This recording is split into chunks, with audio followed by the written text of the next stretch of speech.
Abra sua Bíblia no livro de Colossenses, capítulo 1. Hoje vamos no versículo 13 e 14. Livro de Colossenses, capítulo 1, de 13 a 14. Sexto encontro, sexto estudo em Colossenses.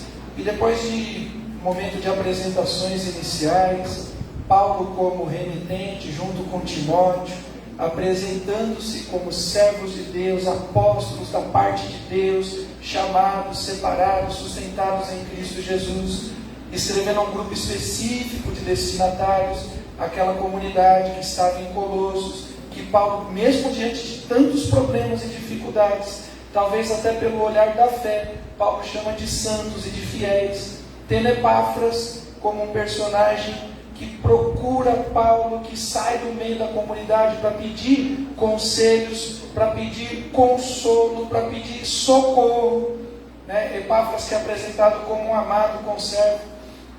Nós vimos uma série de motivos de orações do apóstolo Paulo para com aquela igreja, para que a igreja crescesse no conhecimento profundo de Deus, para que a igreja transbordasse no poder de Deus, para que a igreja não fosse apenas teórica, mas vivesse de maneira digna do Evangelho de Cristo Jesus. Nós vamos voltar ao tema central da carta, que diz respeito à primazia, diz respeito à suficiência, diz respeito à autoridade, diz respeito à centralidade de Cristo Jesus, o Senhor. E talvez, querido, a gente ainda vai falar sobre as heresias, as sutilezas, as filosofias humanas que aparecem a partir do capítulo 2. Paulo combate em oração, Paulo combate através da pregação, Paulo combate através das doutrinas bíblicas. E precisamos privilegiar, sim, a doutrina cristã, precisamos privilegiar o momento do culto, o momento do estudo, porque, querido, as trevas são muito sutis. As trevas agem de maneira muito sorrateira, desvirtuando, depreciando, diminuindo a primazia de Cristo e o reino do Filho de Deus. Nós precisamos sim estar atentos, porque os tempos são maus, e nós precisamos hoje dar respostas a essas questões que vêm desde a época do apóstolo Paulo. A grande verdade é que existem dois reinos, é sobre isso que nós vamos falar hoje. Existem dois reinos, existem não dois reis, mas existem dois reinos. Existe um governo mentiroso, existe um governo fraco, existe um governo das trevas, que é menor, mas que tem algum nível de força. E existe o reino de Deus, existe o reino de Cristo, que é de graça, que é de glória, que é de poder, que é de majestade. A gente fala de dois reinos e equivocadamente a gente acha que existe uma competição, que existe um pé de igualdade. Não, não existem. São dois reinos, mas apenas um Senhor. São dois reinos. Eles até momentaneamente se aproximam, coexistem, mas não. Um não está em concorrência com o outro, porque um reino é absurdamente maior, é incomparável. Um reino é grandioso, e existe um rei que já condenou o príncipe do outro reino, e esse rei, de fato, reina. Ele reina hoje, e reinará para todo sempre.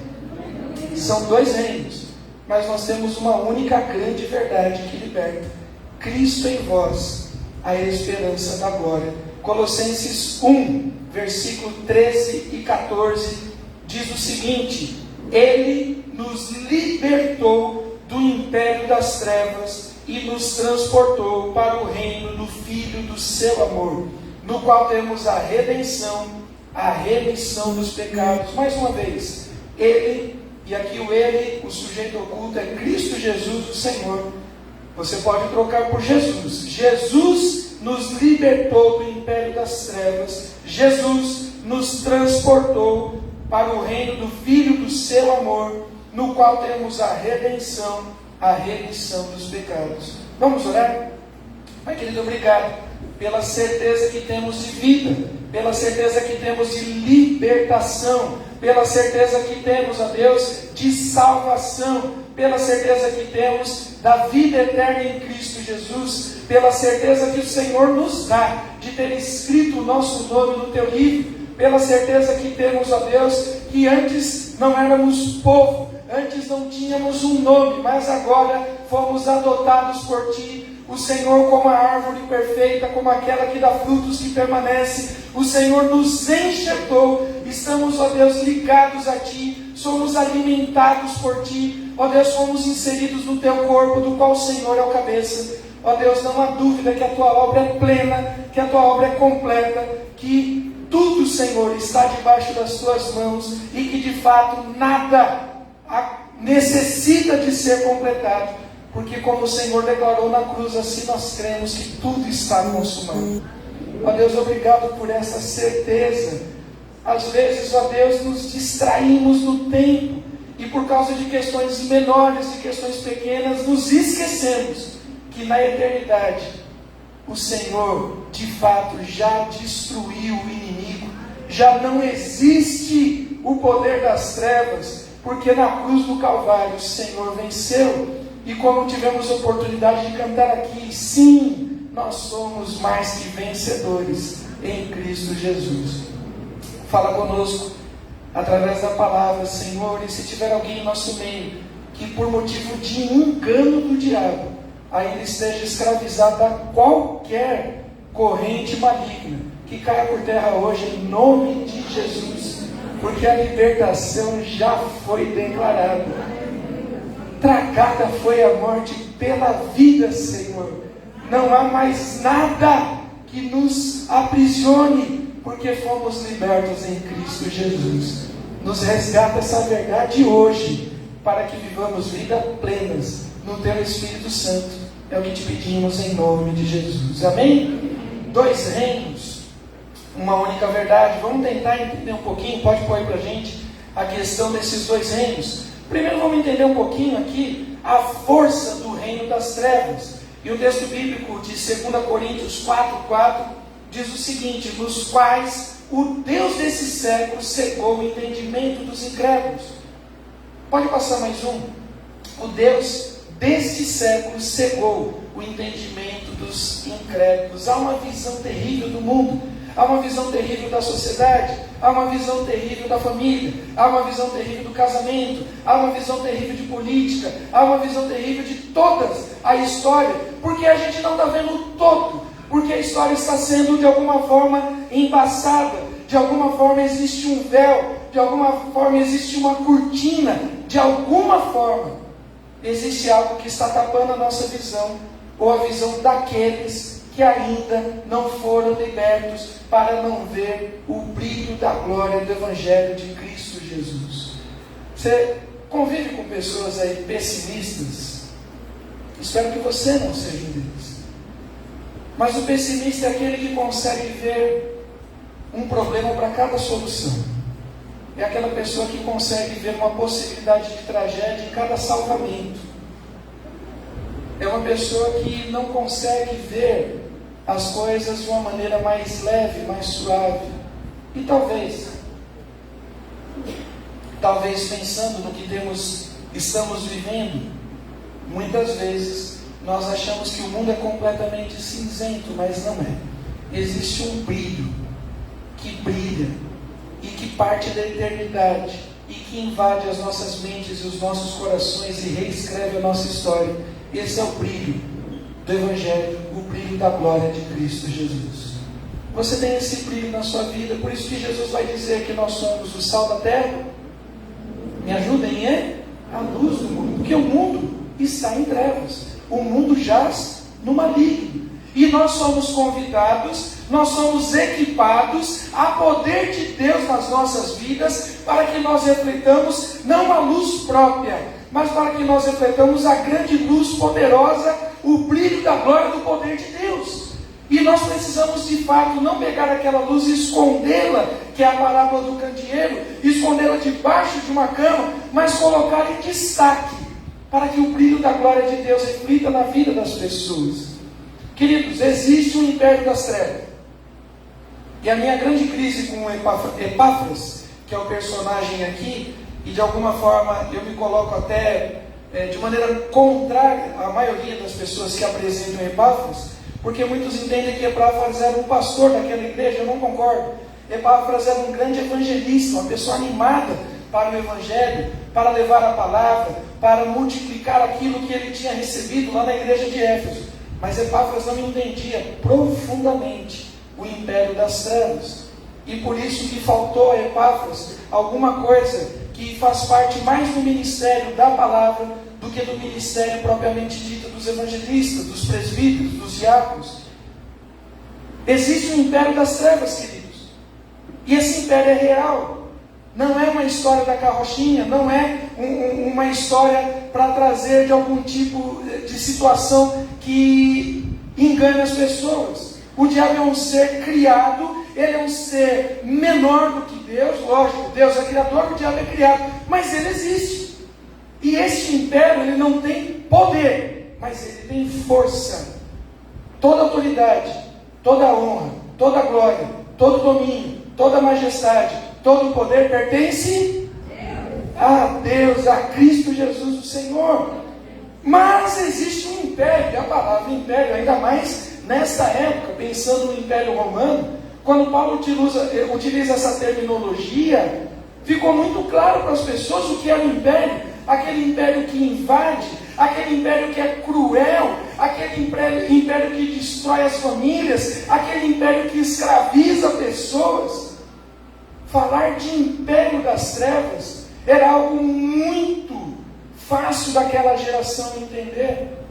E nós precisamos entender que existe um chamado valente que está armado, existe o opositor, existe aquele que faz guerra aos santos, existe o adversário, o caluniador, o acusador dos irmãos, o tentador, o pai da mentira, o perverso, o iníquo, o príncipe das trevas, o diabo, a antiga serpente, o Satanás, o dragão. Existe o império das trevas, mas ele já foi derrotado. Nós precisamos lembrar, querido, que há sim o império das trevas, mas que esse império já foi derrotado lá na cruz do Calvário. Nós somos mais que vencedores. O príncipe deste mundo, o Deus desse século, esse que de alguma forma cega as pessoas, ele já está condenado e só aguarda o seu momento. E vai ser uma luta assim tão difícil para Jesus, vai ser uma coisa assim tão complicada, que o texto bíblico diz que com o sopro da sua boca, com o sopro da sua boca destruirá o inimigo, o anticristo, o falso profeta, aquele que se levanta e se opõe contra tudo que pertence a Deus. O texto bíblico diz que Jesus nos libertou.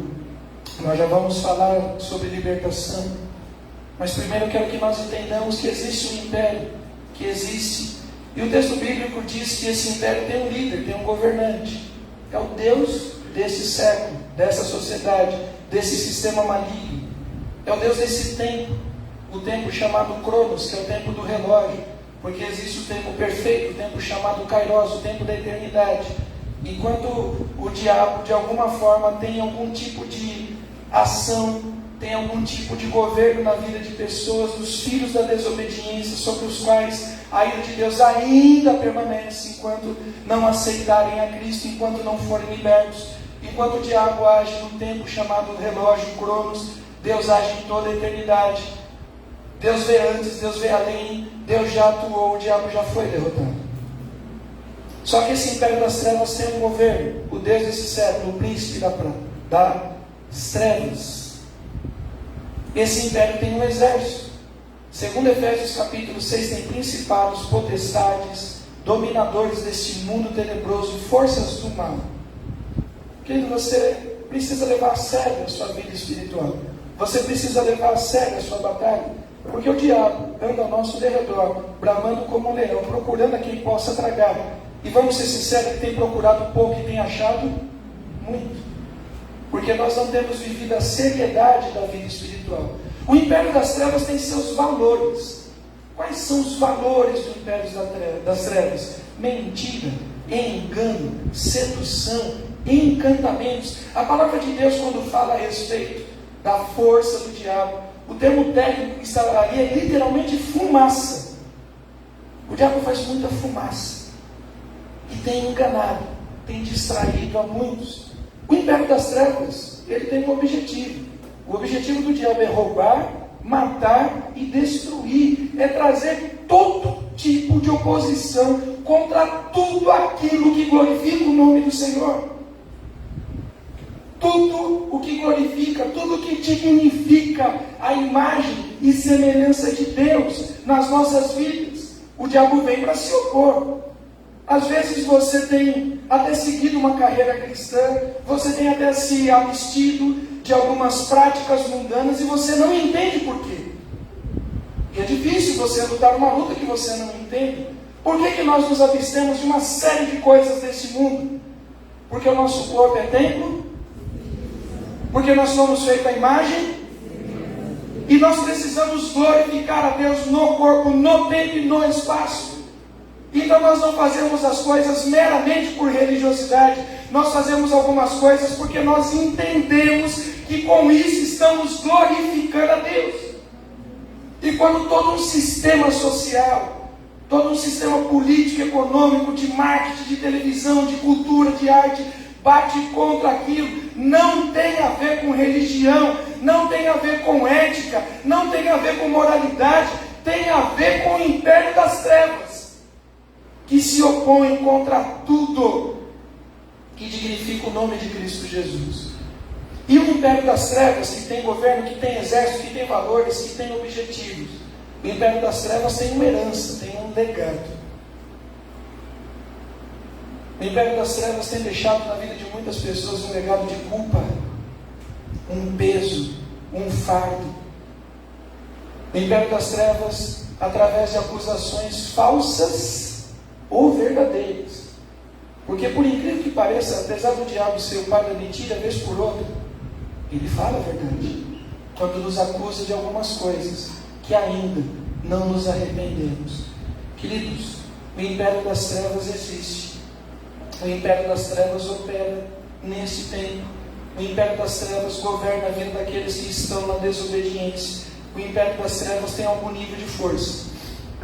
Mas, de fato, maior é o que está em nós do que aquele que está no mundo. O império das trevas existe, mas o seu tempo está acabando. Você acredita nisso? Toda violência, toda maldade, toda mentira, toda promiscuidade, todo choro tem um tempo para terminar. E haverá um momento que aquele que pode e que sabe todas as coisas declarará: eis que faço novas todas as coisas em nome de Jesus. Falando agora do império das trevas, vamos falar do reino. Volta lá, por gentileza. Volta mais uma. Passa aí adiante. Esse aqui, isso, poder do reino do Filho. Jesus, aproximando-se, falou-lhes dizendo: me ajudem. Toda... está muito fraco. Vamos de novo. Toda autoridade me foi dada no céu e na terra. Toda autoridade está nas mãos do Filho.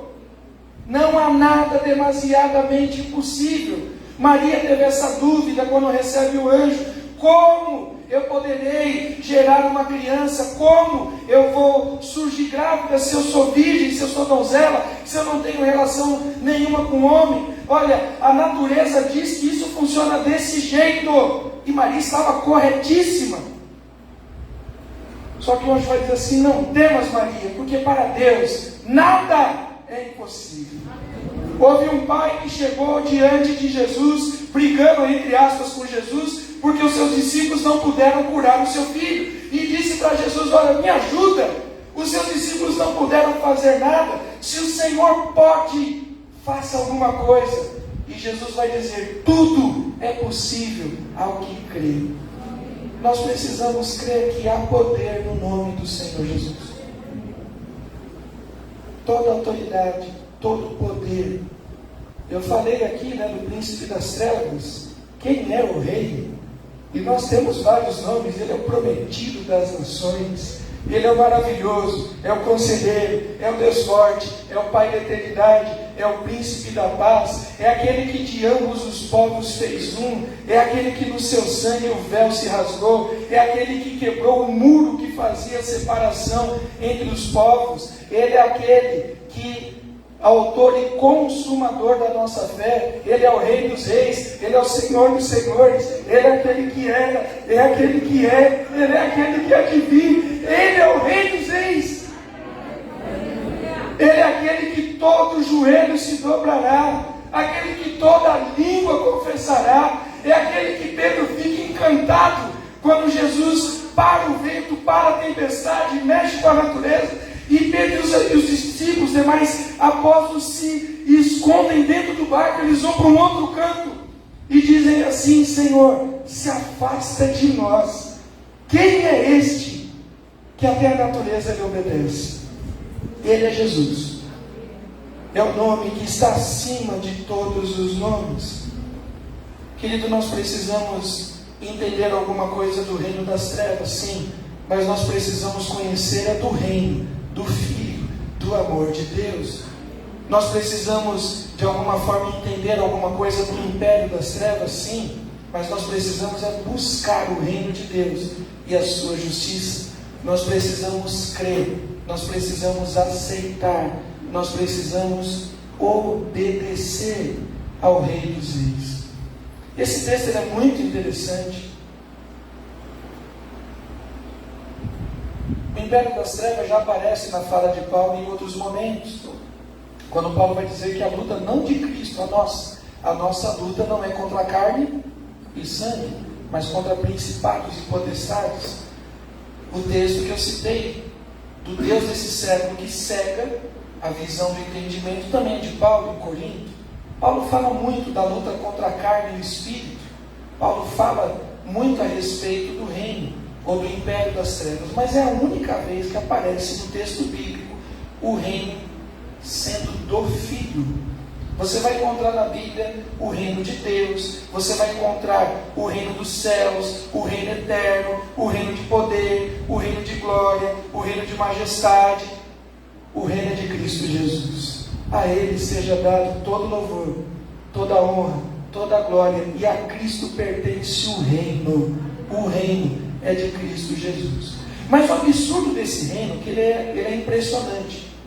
O reino é grande, ele é majestoso. Faltam palavras de verdade no nosso vocabulário, que já é muito bom para a gente dignificar o reino de Cristo. Mas esse reino que é tão grandioso, quando a gente pensa que o reino de Deus, o reino de Cristo, o reino do Filho, é maior do que a própria criação, até por uma questão lógica, o Criador é maior do que qualquer coisa criada, e o ser humano, de tempos em tempos, ainda está descobrindo novas estrelas, novas galáxias, novos universos, e a gente pensa, o reino do Filho é maior do que tudo isso.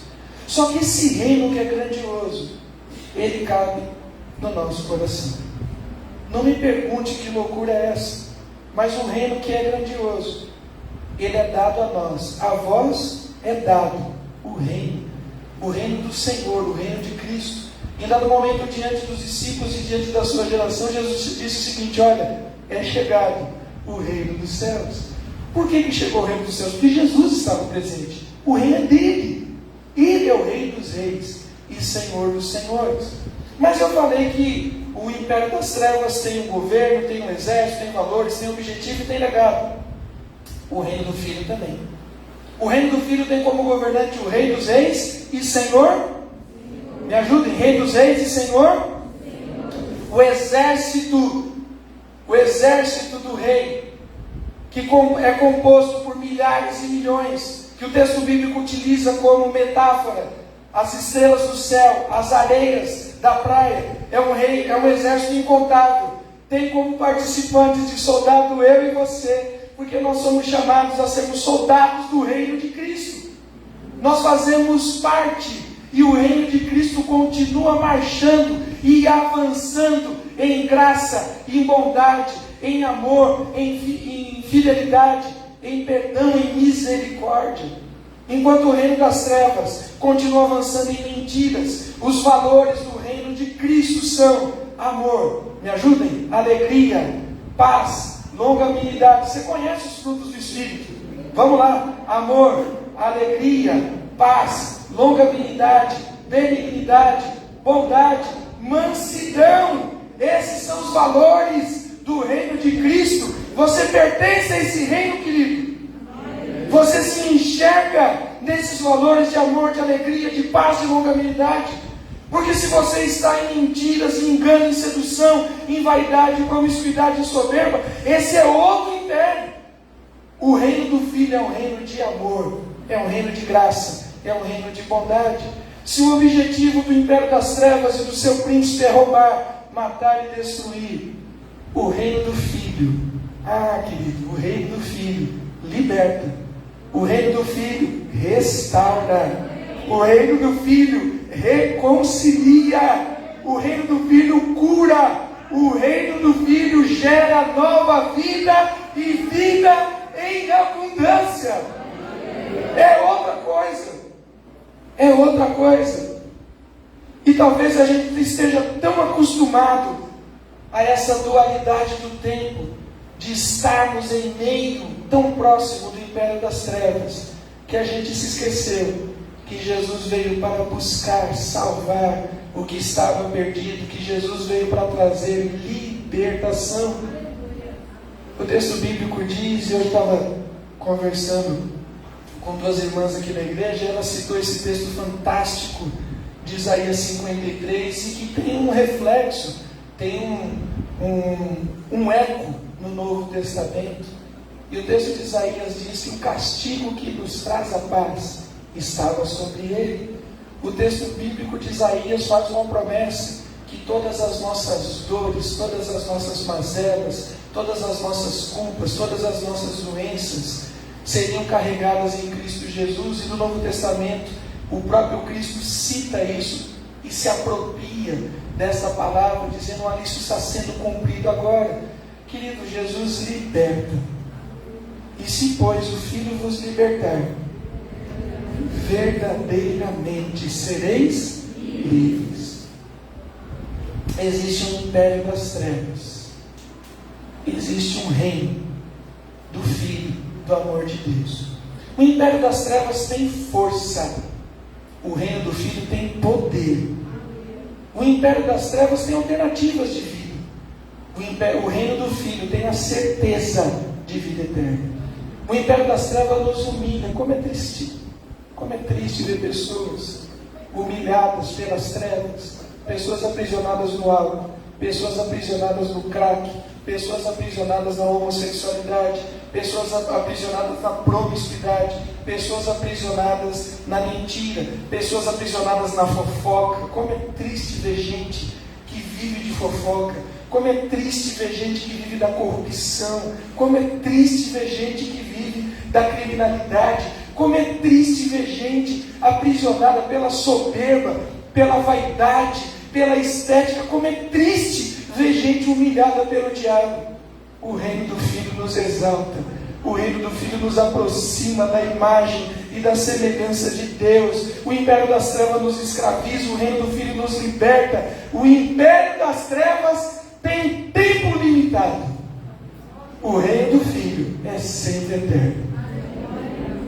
Queridos, nós precisamos crer que o reino do Filho se sobrepõe, que o reino do Filho se impõe, que o reino do Filho vence, derrota, destrói, aniquila todas as trevas, toda a força do mal é derrotado pelo poder do grande amor de Cristo Jesus na cruz do Calvário.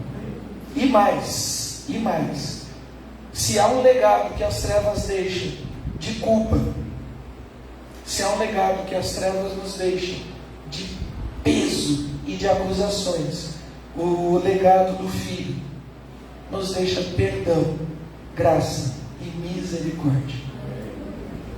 Império das trevas, reino do Filho do amor. Volta lá para o texto bíblico, Colossenses 13. Deixa eu deixar a Débora respirar um pouquinho, coitado. 'Então,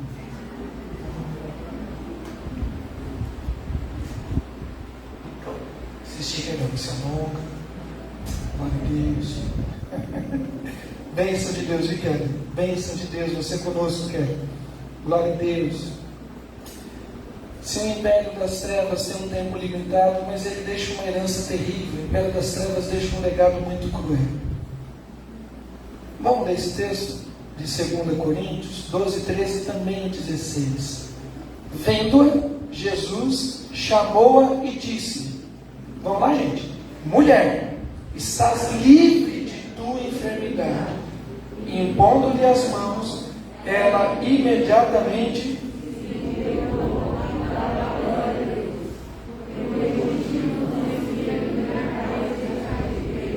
em dia de sábado, esta filha de Abraão, a quem Satanás trazia presa 18 anos. Querido, olha que fala terrível. A libertação é gloriosa, a gente glorifica a Deus. A própria pessoa diz aqui, imediatamente se endireitou e fazia o quê? Dava glória a Deus. Imediatamente passou a glorificar a Deus. Em Atos capítulo 3, o coxo na rua à frente da igreja, na rua Formosa, quando foi ali do templo, na verdade, né? Quando foi ali curado, o texto bíblico diz que ele entrou saltitando. 40 anos como coxo. Entra na igreja parecendo a Daiane dos Santos. Como é o nome da nova brasileira lá? Está arrebentando também? Rebeca. Agora tem que usar qualquer nome? Mas qual que é o sobrenome dela? Rebeca? Rebeca Andrade. O camarada entrou igual a Rebeca Andrade, pulando, saltitando, dando triplo, mortal, quadruplo, tal e tal, glorificando a Deus, porque foi liberto. Isso é motivo de glorificarmos a Deus, mas eu quero te chamar a atenção para esse legado de 18 anos. A gente sempre trata esse texto pela ótica do milagre. Sim, vale a pena, o milagre é grandioso. Mas quantas pessoas estão escravas do diabo há tantos anos? Aquela mulher havia 18 anos, e a religião da época queria que ela continuasse um dia mais. Não pode curar na sexta ou na segunda, não pode deixar para depois. As pessoas queriam que ela sofresse ainda um dia mais, porque não estava dentro do padrão da religião da época. Escravidão, de mágoas, dores, tristezas profundas, mágoas de família, gente que não fala com pai e mãe há anos, gente que não fala com irmão e irmã há anos, gente que vive na mesma casa e não fala com o filho há anos. Quantos anos? Essa mulher estava escrava de uma culpa, de um peso, de uma dor há 18 anos. Que nem toda doença física é espiritual. Vou repetir, nem toda doença física é espiritual. Mas há doenças físicas que sim, são espirituais. O texto de maneira muito clara diz que a enfermidade daquela mulher era espiritual. Depois você volta alguns versículos e vai ver isso lá em Lucas 12. E aqui Jesus afirma que essa mulher estava sendo literalmente presa pelo diabo. Ela estava encurvada, ela não conseguia ver o sol. Imagina você andar 18 anos olhando para o chão, 18 anos vendo o seu próprio pé, 18 anos vendo a sua própria sombra, 18 anos sem poder olhar as pessoas nos olhos, porque um dia você pecou, como eu pequei. Um dia talvez você tenha feito alguma coisa que terrível. Talvez você tenha feito uma mentira ao seu pai, à sua mãe. Você disse que ia para tal lugar, que ia fazer um trabalho de escola, que ia estar na igreja, que ia estar na casa de alguém, você mentiu. E de repente aquilo gerou alguma coisa na sua vida. E o diabo vem te acusando disso até o dia de hoje. Talvez você tenha mentido para sua esposa ou para o seu marido. Talvez você tenha vivido um tempo de pornografia, tenha vivido um tempo de adultério. Talvez você minta dentro da igreja, cantando, pregando, testemunhando, e você vive uma vida de mentiras. E o diabo deixou um legado de culpa e de acusação. Lembra que eu falei que apesar que o diabo ser o pai da mentira, vez por outra ele fala a verdade? Porque vez por outra, quando ele nos acusa de pecado, é verdade, nós pecamos. E aquela mulher estava há 18 anos sendo angustiada, sendo oprimida. E ainda tem gente dentro da igreja que não consegue se libertar. Doenças espirituais afetam o corpo.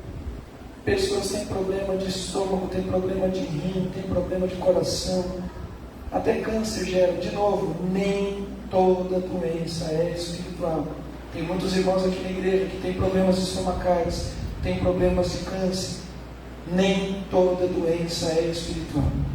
Mas há doenças que nascem de culpa, de remorso, de acusações e de um peso que o diabo coloca. Queridos, quero te lembrar que o império das trevas tem uma força pequena, mas o reino do Filho tem poder para te libertar em nome de Jesus. Creia. Há necessidade de entender a ação e a limitação do império das trevas.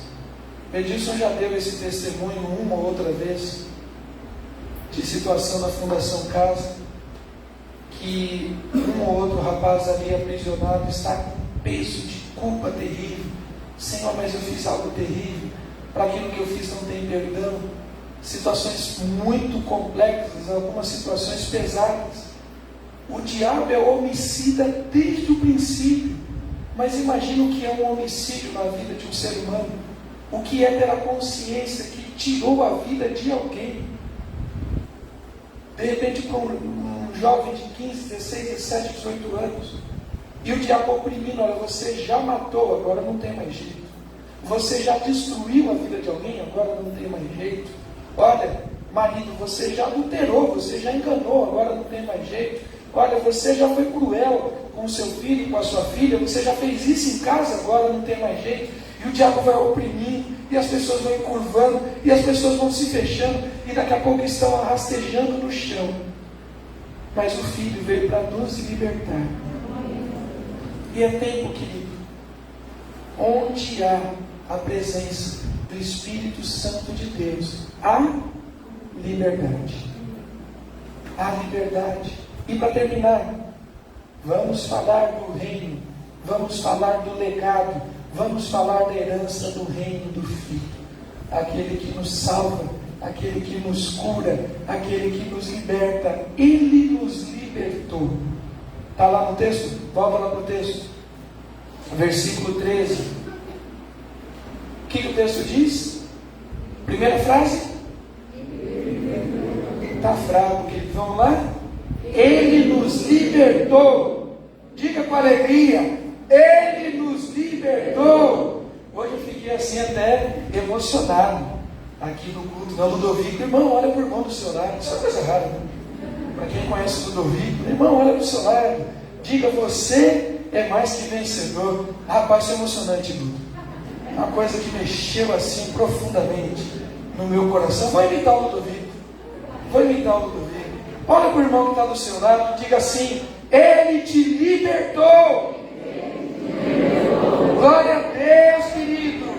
Nós estamos livres. Nós estamos libertos em Cristo Jesus, o Senhor.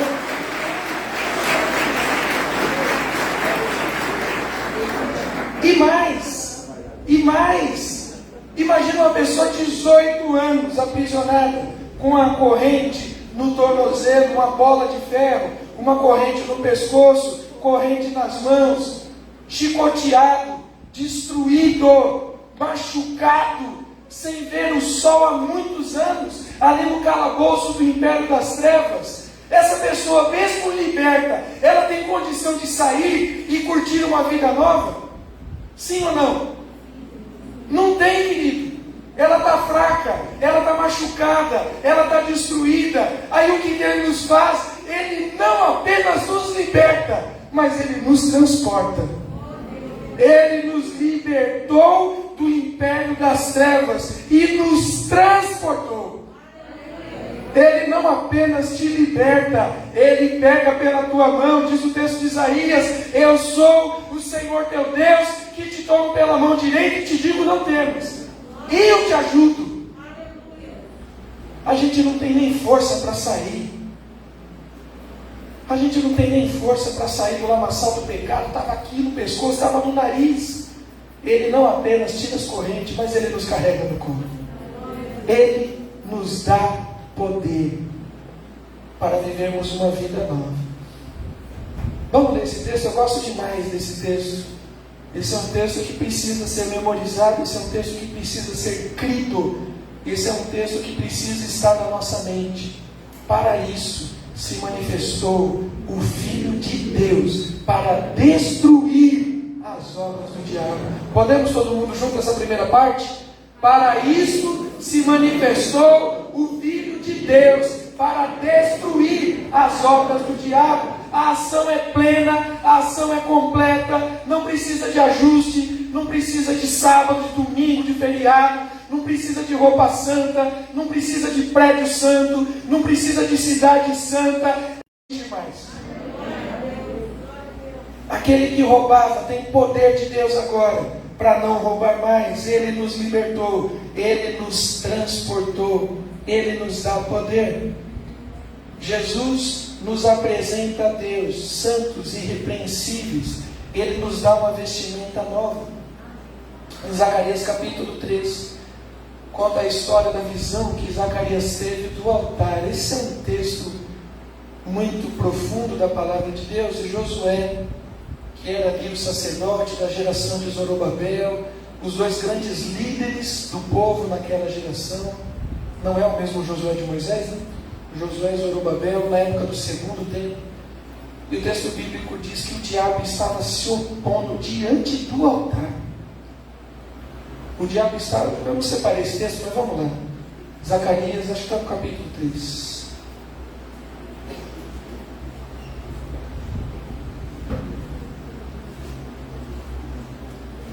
É isso aí, a quarta visão. O sumo sacerdote Josué. Zacarias capítulo 3. Podemos ler esse texto?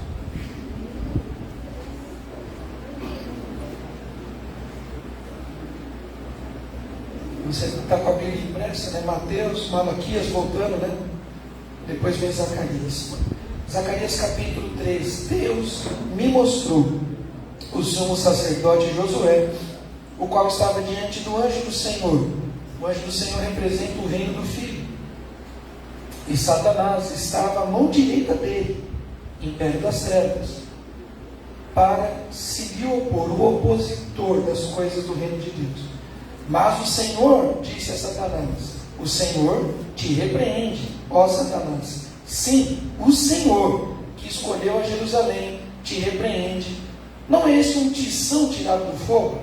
Olha, Josué, trajado de vestes sujas, estava diante do anjo. Tomou esse a palavra e disse aos que estavam diante dele: tirai-lhe as vestes sujas. A Josué disse: eis que tenho feito que passe de ti a tua iniquidade, e te vestirei de finos trajes. E disse eu: ponha um turbante limpo sobre a cabeça. Puseram-lhe, pois, sobre a cabeça um turbante limpo, e o vestiram com trajes próprios. E o anjo do Senhor estava ali. Vestiram Josué com trajes próprios para estar na presença de Deus. O legado do império das trevas: você está sujo, você não pode, mas no passado você fez isso, mas você traficou, mas você roubou, mas você matou alguém, mas você adulterou, mas isso e aquilo, você está impuro, você está com trajes não dignos da presença de Deus. E pela primeira vez você vai dizer para o diabo: olha que coisa interessante, é verdade. Você que é o pai da mentira está dizendo a verdade. Mas Deus me libertou. Mas o Senhor me transportou. Mas o Senhor trocou as minhas vestes indignas, as minhas roupas sujas, e me deu uma roupa nova, e me deu uma roupa digna de estar na presença de Deus, e colocou honra sobre a minha cabeça, para que eu possa me apresentar diante de Deus, em nome de Cristo Jesus. Eu estou livre. Ele me libertou. No versículo 14 do texto de Colossenses, volta lá para Colossenses, no versículo 14, diz: no qual temos a redenção no qual temos a remissão do pecado. O legado de Cristo Jesus para nós somos herdeiros de Deus, nós somos co-herdeiros com Cristo Jesus, nós somos súditos do reino, nós somos servos do Deus vivo, nós temos acesso à presença de Deus. A palavra de Deus não é mistério para nós, a palavra de Deus é revelada porque o Espírito de Deus confirma com o nosso Espírito que somos filhos de Deus, porque o Espírito Santo de Deus, que entende as coisas do Pai, nos faz lembrar todas as coisas do Filho. E nós temos a redenção. A palavra redenção, na minha versão está redenção, no qual temos a redenção. Alguma palavra diferente na versão dos irmãos? Para essa primeira palavra, no qual temos... Vocês já fecharam a Bíblia? Ah, rapaz. 14, no qual temos a redenção. O que diz na sua versão? Perdão. Tudo da redenção? Perdão, liberdade. A palavra redenção, ela tem a ver com isso. É libertação, é resgate mediante apagamento. Não é qualquer liberdade. É liberdade paga. Alguém foi lá e pagou. É o escravo que foi comprado para ser livre. É o escravo que foi comprado para ter a liberdade. E a palavra remissão que aparece aqui na minha versão, ela diz respeito, olha que coisa interessante, a combinação dessas duas palavras. Redenção, apolutroses, ou alguma coisa parecida com isso. Liberação, resgate mediante apagamento, é a recompra. É o escravo que foi comprado para ser livre em Cristo Jesus. E a palavra apéses ou aféses aqui tem a ver com mandar embora. Para nós aqui aparece na minha versão como remissão dos pecados, para outros irmãos aparece como perdão. Mas olha que interessante, eu queria que você imaginasse essa cena. Feche seus olhos um instante. Nós já estamos terminando. Você que está em casa aí também, eu te desafio a fazer esse exercício nesse momento. Você consegue fechar os olhos um instante e imaginar de onde Deus te tirou? Você consegue ver esse lamaçal do pecado? Para uns era fofoca, coisa terrível. Para outros era maledicência, a promiscuidade, a criminalidade. Eu queria que você se visse lá. A religiosidade, a vida inteira na igreja. A pessoa nunca se perdeu no mundo, mas estava até o pescoço na religiosidade. Até o pescoço. Foi dali que Deus foi nos buscar. Quando nós não tínhamos valor. Quando ninguém dava nada por nós. O texto de Oséias, o profeta menor Oséias, Deus faz com que Oséias se case com uma prostituta, para ensinar o povo uma lição através da vida de Oséias. E para Oséias tirar aquela mulher da prostituição, precisou pagar um preço. No Novo Testamento seria este: apolutroses. Oséias remiu aquela mulher. Sabe o que a mulher fez? Aquilo que eu e você fazemos toda semana. Ele nos comprou, ele pagou um alto preço. E a gente foi, abandonou. E voltamos à vida mundana. Aí Deus falou assim: Oséias, vai lá e compra ela de novo. Só que o preço de uma mulher adúltera que volta para a prostituição era outro, era menor. Ela tinha menos valor diante da sociedade. E Oséias comprou ela. E talvez, querido, isso tenha acontecido na minha vida, talvez tenha acontecido na sua, de você ter sido comprado uma vez e ter voltado a mentir, e ter voltado ao tráfico, e ter voltado ao álcool, e ter voltado à promiscuidade, e ter voltado à pornografia. E o diabo vai dizer assim: olha, você não tem valor. Ele não vai te aceitar. Você quebrou a aliança. E de novo você vai dizer assim: diabo, não é que você está falando a verdade. Eu quebrei a aliança, mas o meu Deus me compra mais uma vez.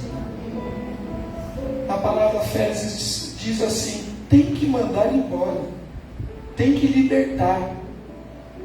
A pessoa que está ali na frente do cativeiro, o arguro, aquele que tortura, aquele que escraviza, chegou a ordem. Está escrito o teu nome, está escrito o meu nome, e está dizendo assim: põe ele em liberdade, põe ele para fora da mentira, da promiscuidade, põe ele para fora do lamaçal do pecado, porque ele é meu, eu paguei um alto preço. Querido, talvez essa mensagem seja para mim, talvez seja para você, talvez seja para alguém que nós amamos e não está aqui hoje. Eu quero te dizer que Ele continua libertando. O preço já foi pago, a ordem de soltura já foi dada. Mas algumas pessoas precisam ser transportadas, assim como aqueles 4 amigos transportaram o aleijado até Jesus. Alguns precisam que eu e você vamos lá e busquemos e digamos a Ele: sim, você já foi liberto em nome de Jesus. Mas eu não estou vendo essa liberdade. E você vai desvendar o tampão que estava no olho dele, para que ele veja o brilho da glória de Deus. Porque o Senhor Jesus, Ele nos tirou do império das trevas, nos libertou e nos transportou para o reino do Filho do seu amor. Uma vez que o preço do pecado foi pago, pago está. E o diabo não tem poder mais sobre as nossas vidas. Nenhuma condenação há para os que estão em Cristo Jesus o Senhor.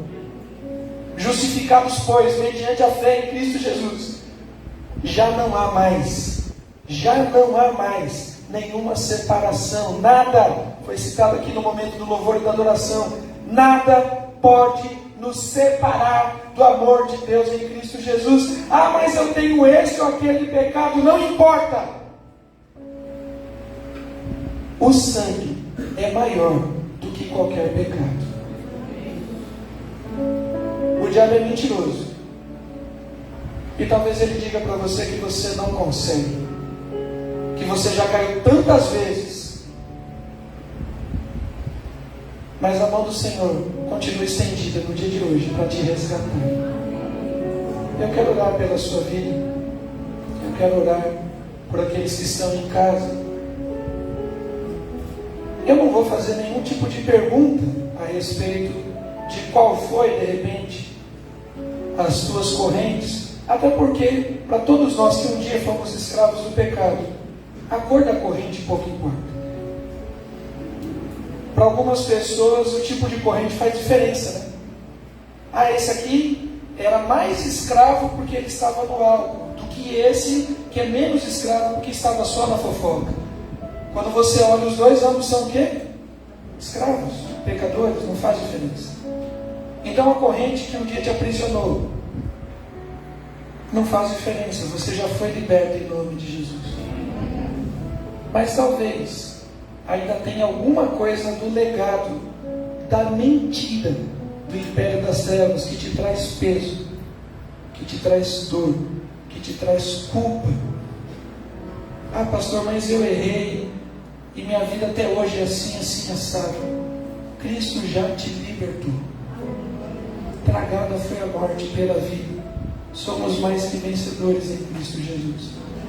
E eu quero orar por você, não para você ser liberto.